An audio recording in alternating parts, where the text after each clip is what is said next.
saya Charlotte Alicia Jonathan, mahasiswi FK UPH Angkatan 2018. Pada kesempatan ini, saya akan menjelaskan sedikit mengenai tokoh Christian Wolff dalam film The Accountant. Tokoh Christian Wolff adalah seseorang yang memiliki latar belakang keluarga yang kurang baik. Dan dia juga mengidap sesuatu yang disebut sebagai high functioning form of autism.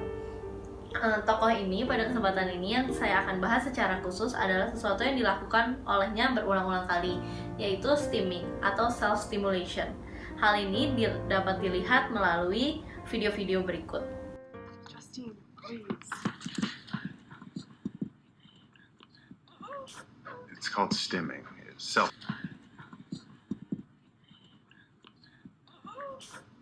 It's called stimming. I never thought of myself as a quitter.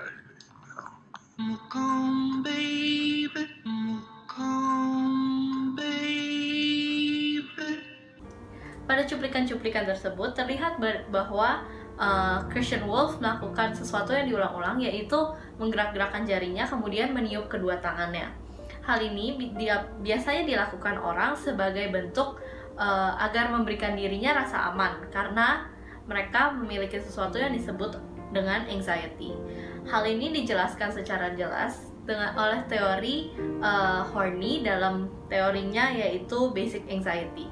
Teori Horny, Basic Anxiety, menjelaskan bahwa seseorang dapat mengalami hal tersebut karena pada saat kecil mereka tidak menerima sesuatu yang harusnya didapatkan oleh seorang anak, yaitu rasa aman yang didapat dari kasih sayang atau puji-pujian yang diberikan orang tuanya kepada anak tersebut. Sayangnya, hal ini tidak diterima oleh Christian Wolff. Malah sebaliknya, ayahnya tidak bisa menerima dirinya apa adanya dan akhirnya menjadi begitu keras terhadap dia. Dan ibunya tertekan dengan keadaan dan tidak bisa mengatasi emosi-emosi negatifnya sendiri, akhirnya melarikan diri dari rumah. Hal tersebut membuat si tokoh tidak memiliki rasa aman dari sejak kecilnya dan akhirnya menjadi seseorang yang dewasa yang memiliki basic anxiety. Hal ini dapat diselesaikan dengan beberapa cara terapi.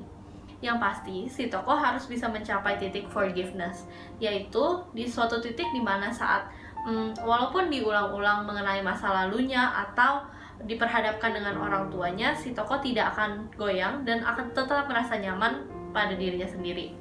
Nah, titik forgiveness ini dapat dicapai dengan cara misalnya logoterapi.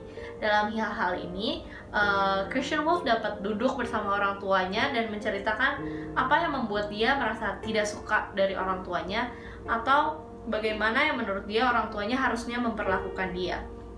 Sampai akhirnya dia bisa mencapai titik di mana dia bisa berdamai dengan dirinya sendiri dan dengan orang tuanya di titik forgiveness itu. Dan hal terakhir yang dapat dilakukan adalah CBT atau Cognitive Behavioral Therapy. Ini sangat penting melihat faktanya bahwa Christian Wolff mengidap high functioning form of autism.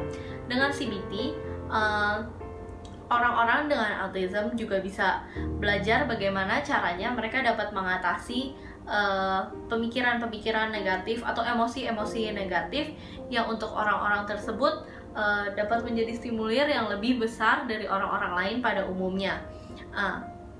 Dengan CBT, si pasien dapat belajar untuk mengatasi hal tersebut dengan perilaku yang lebih positif dan lebih membangun.